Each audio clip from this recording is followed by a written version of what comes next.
बच्चों, divine public school Mohanapur Gorakhpur के हिंदी विषय के ऑनलाइन वीडियो पाठशाला में आप सभी का स्वागत है।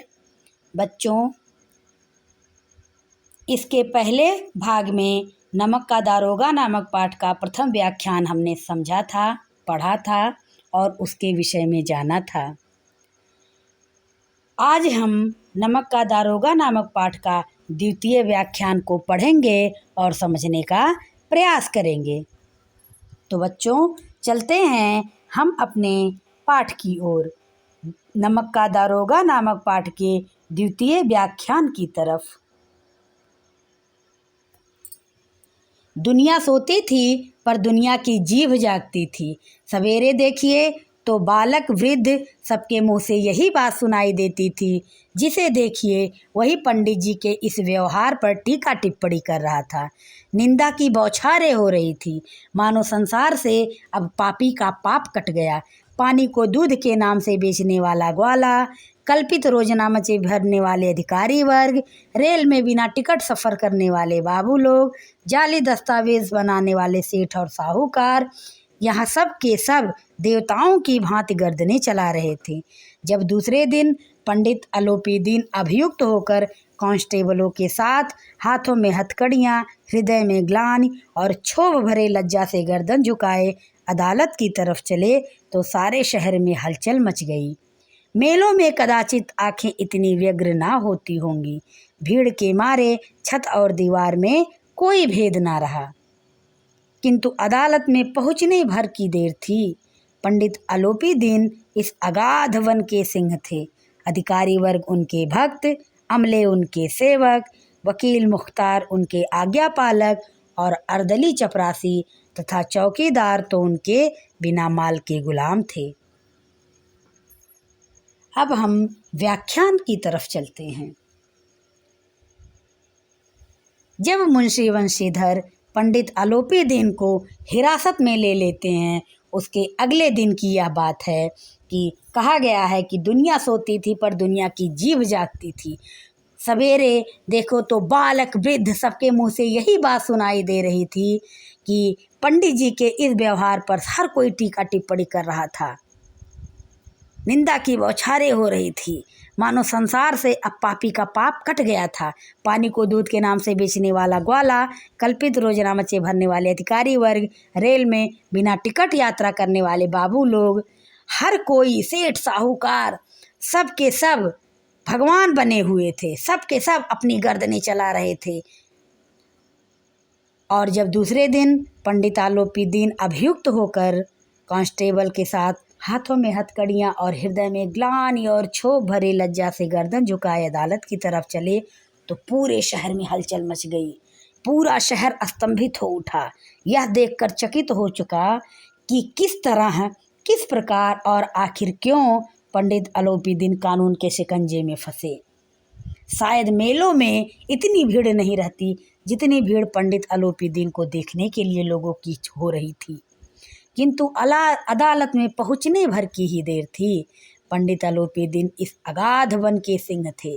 अधिकारी वर्ग उनके भक्त थे और अमले उनके सेवक, और वकील मुख्तार जो थे वह उनके आज्ञापालक और अर्दली थे, और चपरासी तथा चौकीदार तो उनके बिना माल के गुलाम थे। अर्थात उस अदालत में बड़े अधिकारी वर्ग से लेकर के छोटे चपरासी वर्ग तक के सभी लोगों पर पंडित अलोपीदीन का प्रभुत्व स्थापित था। हर कोई पंडित अलोपीदीन के नाम की ही माला भज रहा था।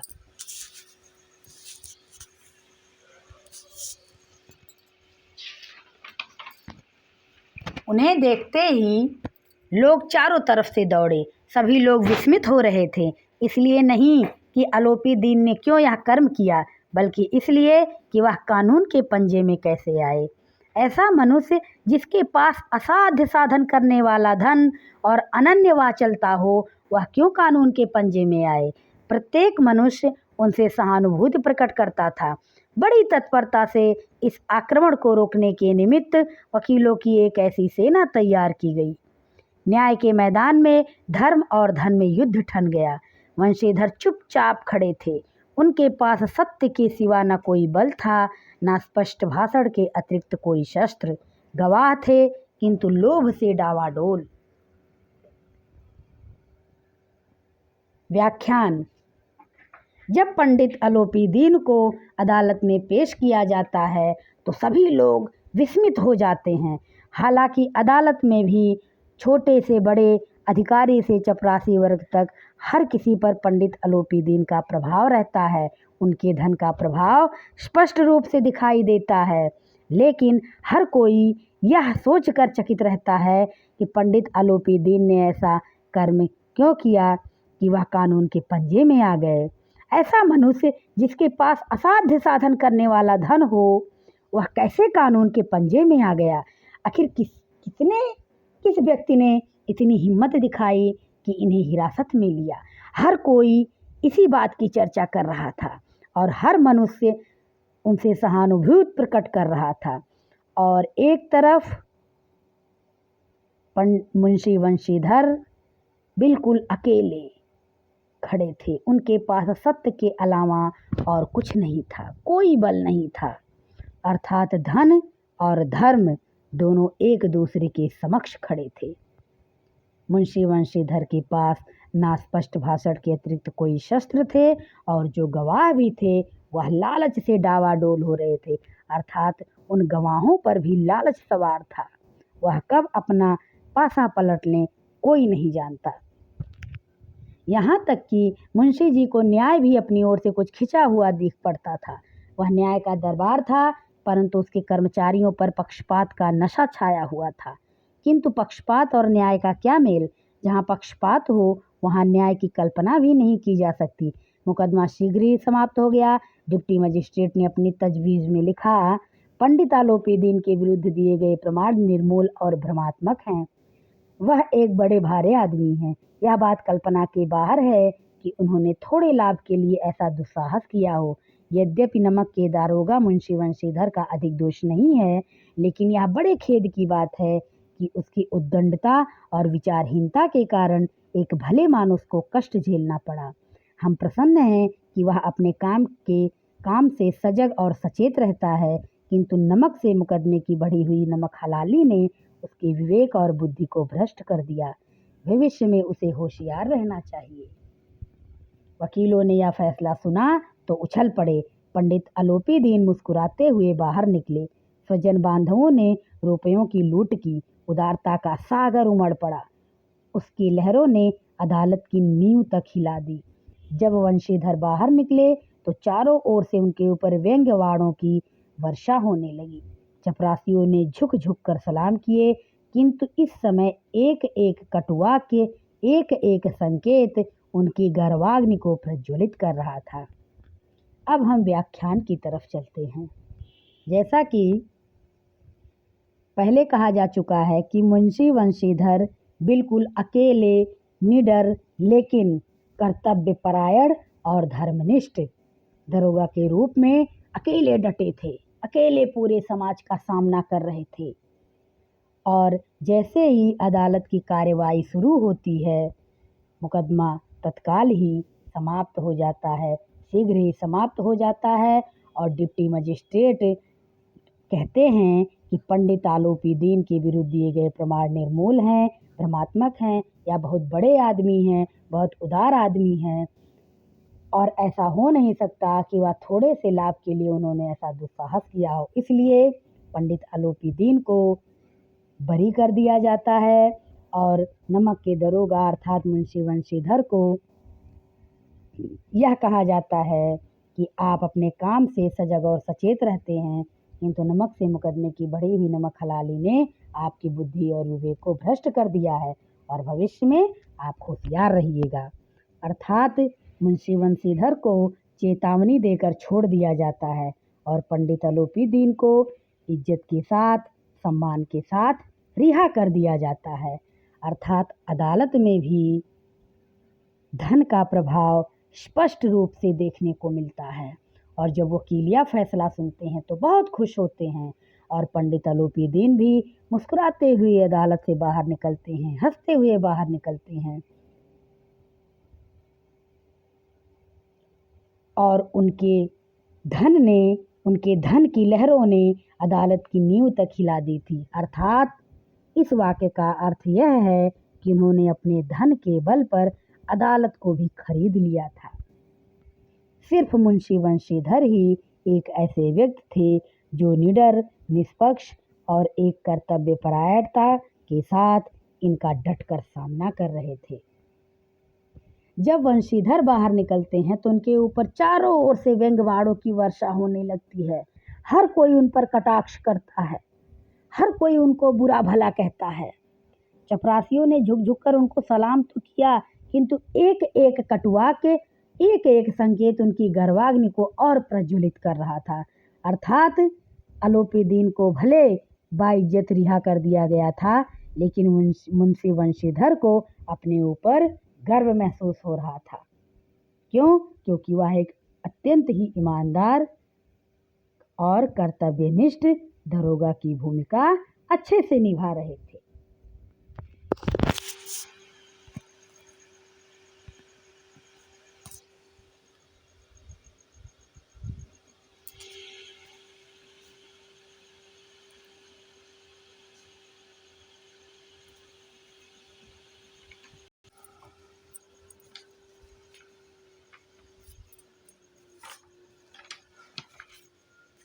कदाचित इस मुकदमे में सफल होकर वह इस तरह अकड़ते हुए न चलते।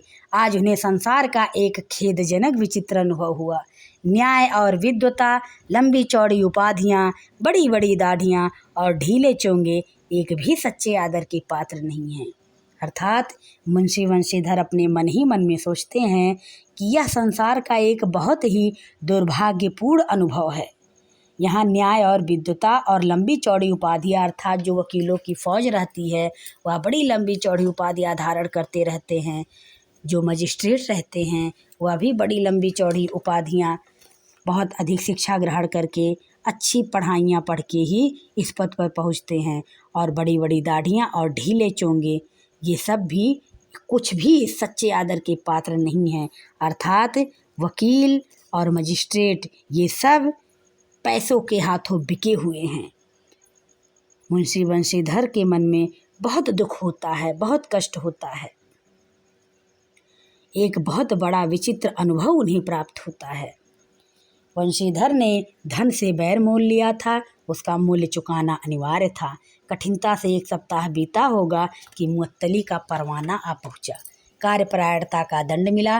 बेचारे भग्न हृदय, शोक और खेद से व्यथित घर को चले। बूढ़े मुंशी जी तो पहले से ही कुड़बुड़ा रहे थे कि चलते चलते इस लड़के को समझाया था, लेकिन इसने एक ना सुनी, सब मनमानी करता है। हम तो कलवार और कसाई के तगादे सहे, बुढ़ापे में भगत बनकर बैठे और वहाँ बस वही सूखी तनख्वाह। हमने भी तो नौकरी की है और कोई अहदेदार नहीं थे, लेकिन काम किया, दिल खोल कर किया। और आप ईमानदार बनने चले हैं, पढ़ना लिखना सब अकारथ गया। इसके थोड़े ही दिनों बाद जब मुंशी वंशीधर इस दुरावस्था में घर पहुँचे और बूढ़े पिताजी ने यह समाचार सुना तो सिर पीट लिया। बोले, जी चाहता है कि तुम्हारा और अपना सिर फोड़ लूँ। बहुत देर तक पछता पछता कर हाथ मलते रहे। क्रोध में कुछ कठोर बातें भी कहीं, और यदि वंशीधर वहाँ से टल ना जाते तो अवश्य ही यह क्रोध विकट रूप धारण कर लेता। वृद्धा माता को भी दुख हुआ। जगन्नाथ और रामेश्वरम यात्रा की कामनाएं मिट्टी में मिल गईं। पत्नी ने तो कई दिनों तक सीधे मुंह से बात भी नहीं की। अब हम व्याख्यान की तरफ चलते हैं। मुंशी वंशीधर ने बहुत बड़ा कार्य किया था। उन्होंने धन से दुश्मनी मोल ले ली थी और उसका मूल्य भी चुकाना अनिवार्य था। जैसे ही 1 सप्ताह बीता तैसे ही उनकी मुअत्तली का परवाना आ पहुंचा। अर्थात उन्हें बर्खास्त कर दिया गया, अपने पद से हटा दिया गया और इनको कर्तव्यपरायणता का दंड मिलता है। बेचारे बहुत दुखी मन से, शोक और खेद से व्यथित अपने घर की ओर चलते हैं। और बूढ़े मुंशी जी तो पहले से ही कुड़बुड़ा रहे थे कि इस लड़के को चलते चलते ही समझाया था, लेकिन इसने किसी की बात नहीं सुनी, सब मनमानी करता है। हमने तो कलवार और कसाई के तगादे सहे, अर्थात जो कलवार और कसाई से हमने उधार पैसे लिए थे, बार बार वह लोग उस पैसे की मांग करते रहे, लेकिन हम सहते रहे। बुढ़ापे में भगत बनकर बैठे और वहाँ बस वही सूखी तनख्वाह। हमने भी तो नौकरी की है, कोई ओहदेदार नहीं थे, लेकिन काम किया, दिल खोल कर किया। और आप ईमानदार बनने चले हैं। घर में चाहे अंधेरा हो, लेकिन मस्जिद में अवश्य दिया जलाएंगे। अर्थात अपने घर में भले ही ना खाने पीने को कुछ हो, लेकिन नौकरी करेंगे तो बिल्कुल ईमानदार और कर्तव्य निष्ठा से करेंगे। खेद है ऐसी समझ पर, पढ़ना लिखना सब अकारत गया, अर्थात पढ़ाना लिखाना सब बेकार गया। इसके थोड़े दिनों बाद जब मुंशी बंशीधर इस सब घर पहुंचते हैं और जब उनके बूढ़े पिताजी ने यह समाचार सुना तो उन्होंने अपना सिर पीट लिया। इनके पिताजी को बहुत कष्ट होता है और बोलते हैं कि यही मन कर रहा है कि तुम्हारा और अपना दोनों का सर फोड़ लूं। बहुत देर तक पछताते हैं, कुछ कठोर बातें भी क्रोधवश वह कहते हैं, और अगर मुंशी बंशीधर वहाँ से टल नहीं जाते तो अवश्य ही वह क्रोध बहुत विशाल रूप विकराल रूप धारण कर लेता। और वृद्ध माता को भी बहुत दुख हुआ, क्योंकि उन्होंने जगन्नाथ और रामेश्वरम की यात्रा की कामना की थी कि बेटा नमक के विभाग में दरोगा के पद पर है, अब ऊपरी आय होगा, ऊपरी इनकम होगा, तो पैसे की भरमार रहेगी और मैं रामेश्वरम और जगन्नाथ की यात्राएं करूंगी।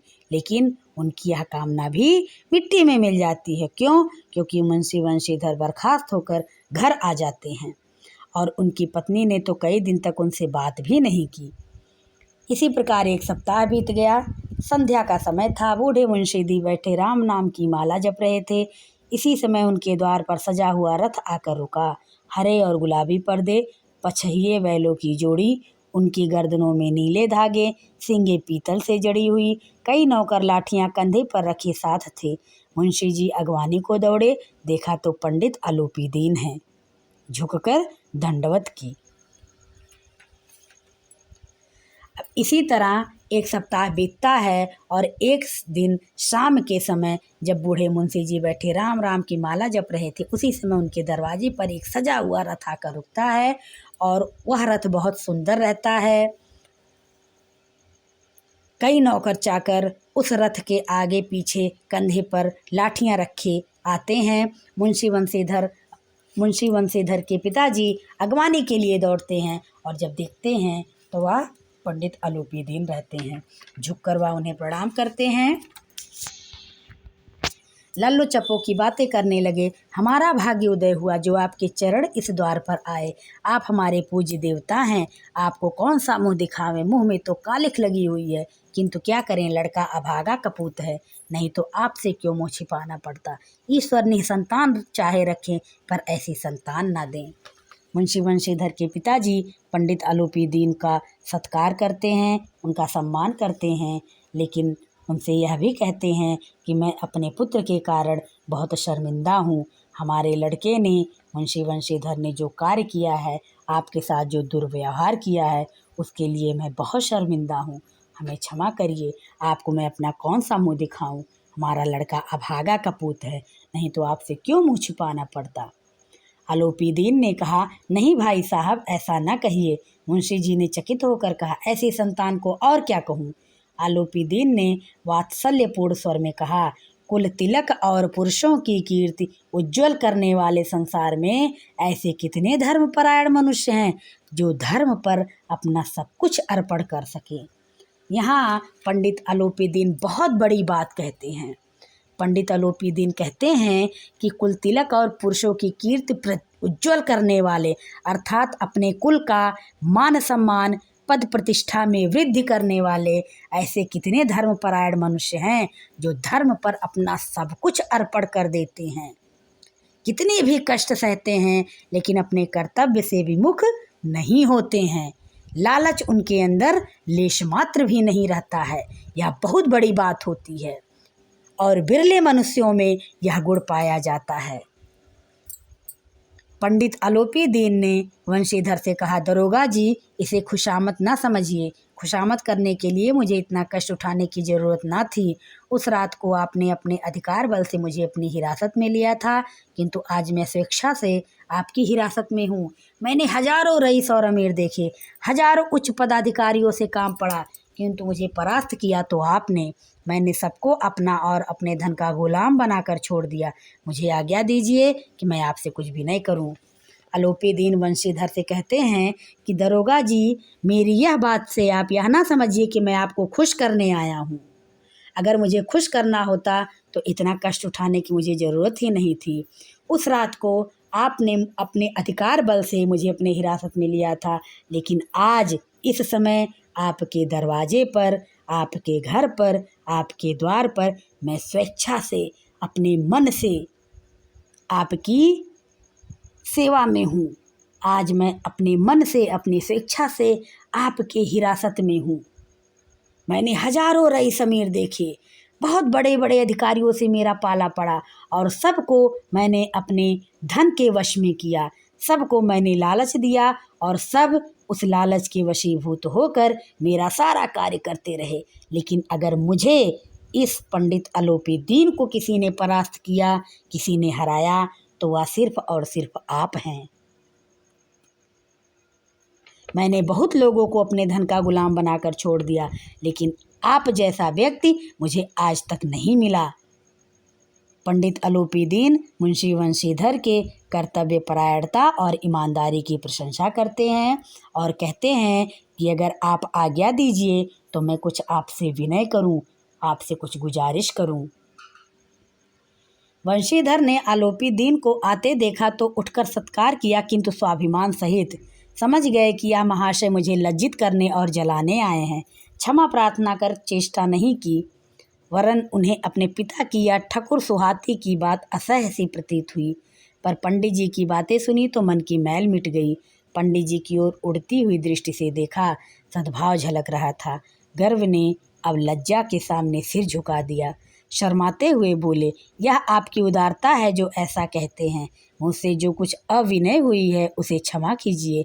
मैं धर्म की बेड़ी में जकड़ा हुआ था, नहीं तो वैसे मैं आपका दास हूँ। जो आज्ञा होगी वह मेरे सर माथे पर। अलोपी दीन ने विनीत भाव से कहा, नदी तट पर आपने मेरी प्रार्थना नहीं स्वीकार की थी, किंतु आज स्वीकार करनी पड़ेगी। हम व्याख्यान की तरफ चलते हैं। मुंशी वंशीधर को ऐसा लगता है कि पंडित अलोपी दीन उनकी बेइज्जती करने आए हैं, उन्हें शर्मिंदा करने आए हैं। लेकिन जब पंडित अलोपी दीन की यह बात मुंशी वंशीधर सुनते हैं तो वह उनका आदर सत्कार करते हैं, लेकिन अपने स्वाभिमान के साथ। और जब वह पंडित अलोपी दीन की सारी बातें सुनते हैं तो उन्हें यह लगता है कि पंडित अलोपी दीन के स्वभाव से सद्भाव झलक रहा है। अब गर्व ने लज्जा के सामने सिर झुका दिया। शर्माते हुए मुंशी वंशीधर कहते हैं कि यह तो आपकी उदारता है जो आप ऐसा कहते हैं। मुझसे जो भी गलती हुई हो उसे आप क्षमा कर दीजिए। उस समय मैं धर्म की बेड़ी में जकड़ा हुआ था, अर्थात मेरा पहला धर्म यही था, कर्तव्य परायणता और अपने कार्य के प्रति ईमानदारी, और मैं उसी बेड़ी में जकड़ा हुआ था। नहीं तो मैं तो आपका दास ही हूँ। जो भी आज्ञा होगी वह मेरे सिर माथे पर होगी। अलोपी दीन ने विनीत भाव से कहा कि उस दिन नदी के तट पर आपने मेरी प्रार्थना स्वीकार नहीं की थी, लेकिन आज आपको मेरी प्रार्थना स्वीकार करनी पड़ेगी। अब हम आगे बढ़ते हैं। वंशीधर बोले, मैं किस योगी हूँ, किंतु जो कुछ सेवा मुझसे हो सकती है उसमें त्रुटि ना होगी। वंशीधर जी कहते हैं कि आखिर मैं अब किस योग्य हूँ, मैं तो अब अपने पद से बर्खास्त भी हो चुका हूँ, लेकिन जो कुछ भी सेवा है वह मैं ज़रूर करूँगा। अपनी तरफ से मैं आपकी बात को पूर्ण करने का पूरा प्रयत्न करूँगा। अलोपी दीन ने एक स्टाम्प लगा हुआ पत्र निकाला और उसमें वंशीधर के सामने रखकर बोले, इस पद को स्वीकार कीजिए और अपने हस्ताक्षर कर दीजिए। मैं ब्राह्मण हूँ, जब तक यह सवाल पूरा ना कीजिएगा द्वार से ना हटूँगा। अलोपी दीन एक स्टाम्प लगा हुआ पत्र निकालते हैं और वंशीधर के सामने रख देते हैं और कहते हैं कि इसमें कुछ लिखा हुआ है, उसको आप पढ़ के इस पद को आप स्वीकार कर लीजिए और अपना हस्ताक्षर कर दीजिए, अर्थात अपनी स्वीकारोक्ति दे दीजिए। और मैं एक ब्राह्मण हूँ, जब तक आप मेरी बात नहीं मानेंगे, इस पर हस्ताक्षर नहीं करेंगे, इस पद को स्वीकार नहीं करेंगे, तब तक मैं आपके यहाँ से नहीं जाऊँगा। मुंशी वंशीधर ने उस कागज़ को पढ़ा तो कृतज्ञता से आंखों में आंसू भर आए। पंडित अलोपी दीन ने उनको अपनी सारी जायदाद का स्थायी मैनेजर नियत किया था। 6,000 वार्षिक वेतन के अतिरिक्त रोजाना खर्च अलग, सवारी के लिए घोड़े, रहने को बंगला, नौकर चाकर मुफ्त, कंपित स्वर में बोले, पंडित जी, मुझ में इतनी सामर्थ्य नहीं है कि आपकी उदारता की प्रशंसा कर सकूं, किंतु मैं ऐसे उच्च पद की योग्य नहीं हूँ। मुंशी वंशीधर जब उस कागज को पढ़ते हैं तो उनकी आंखों में आंसू आ जाते हैं, कृतज्ञ भाव से वह भर जाते हैं। और पंडित आलोपीदीन ने उस कागज के माध्यम से, उस कागज के अनुसार पंडित आलोपीदीन ने अपनी चल अचल संपूर्ण संपत्ति, संपूर्ण जायदाद का अस्थाई मैनेजर मुंशी वंशीधर को नियुक्त कर दिया था। 6,000 वार्षिक वेतन के अलावा रोजाना अलग खर्च, सवारी के लिए गाड़ियां, रहने को बंगला और नौकर चाकर दिए थे। ऐसा देखकर, उस कागज में यह सब लिखा हुआ देखकर मुंशी वंशीधर का स्वर कांपने लगता है और कहते हैं कि पंडित जी, मेरे अंदर इतनी सामर्थ्य नहीं है कि आपकी इस उदारता की प्रशंसा कर सकूं, लेकिन मैं इस पद की योग्य नहीं हूं, यह बहुत उच्च पद है। आलोपीदीन हंसकर बोले, मुझे इस समय एक अयोग्य मनुष्य की ही जरूरत है। आलोपीदीन कहते हैं कि अगर आप अपने आप को इस पद के अयोग्य समझ रहे हैं तो भी मुझे आपके जैसे ही अयोग्य मनुष्य की जरूरत है, अर्थात आपको किसी न किसी रूप में इस पद को स्वीकार करना ही पड़ेगा। अगर आप स्वयं को अयोग्य मान रहे हैं तो मानिए, मुझे एक अयोग्य मनुष्य की आवश्यकता है। वंशीधर ने गंभीर भाव से कहा, यो मैं आपका दास हूँ, आप जैसे कीर्तिवान सज्जन पुरुष की सेवा करना मेरे लिए सौभाग्य की बात है, किंतु मुझ में ना विद्या है, ना बुद्धि, ना वह स्वभाव जो इन त्रुटियों की पूर्ति कर देता है। ऐसे महान कार्य के लिए एक बड़े मर्मज्ञ अनुभवी मनुष्य की जरूरत है। वंशीधर बहुत गंभीर होकर कहते हैं कि मैं तो आपका दास हूँ, आप जैसा कीर्तिवान सज्जन पुरुष की सेवा करना मेरे लिए तो बड़े सौभाग्य की बात होगी, लेकिन मुझ में ना वह विद्या है, ना बुद्धि है और ना वह मेरा स्वभाव ही है जो इस कमी को पूरा कर सकता है। इतने बड़े कार्य को, इतने महान कार्य करने के लिए एक बहुत ही मर्मज्ञ और अनुभवी पुरुष की आवश्यकता है, एक बहुत ही अनुभवी और मर्मज्ञ व्यक्ति की आवश्यकता है जो आपके सारे कारोबार के विषय में जानता हो। मैं तो ऐसा कुछ भी नहीं जानता। आलोपीदीन ने कलमदान से कलम निकाली और उसे वंशीधर के हाथ में देकर बोले, ना मुझे विद्वता की चाह है, ना अनुभव की, ना मर्मज्ञता की, ना कार्यकुशलता की।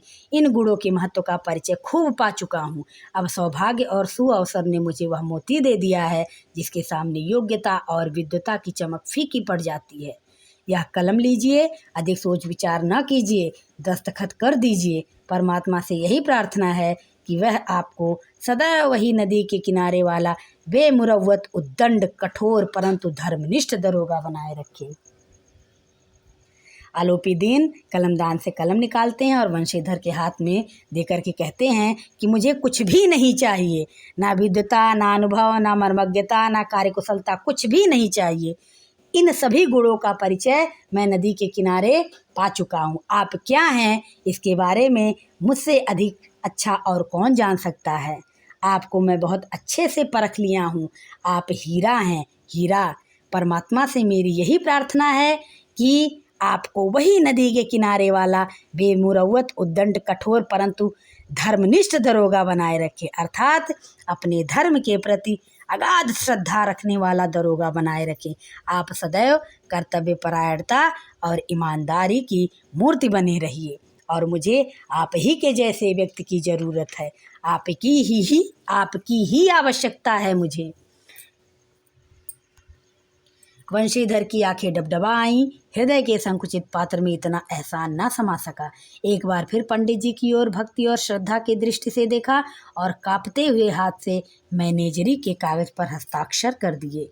आलोपीदीन ने प्रफुल्लित होकर उन्हें गले से लगा लिया। वंशीधर पंडित आलोपीदीन की इन बातों को सुनकर भावुक हो जाते हैं, उनकी आंखें भर आती हैं और हृदय के छोटे से पात्र में इतना एहसान नहीं समा सकता है।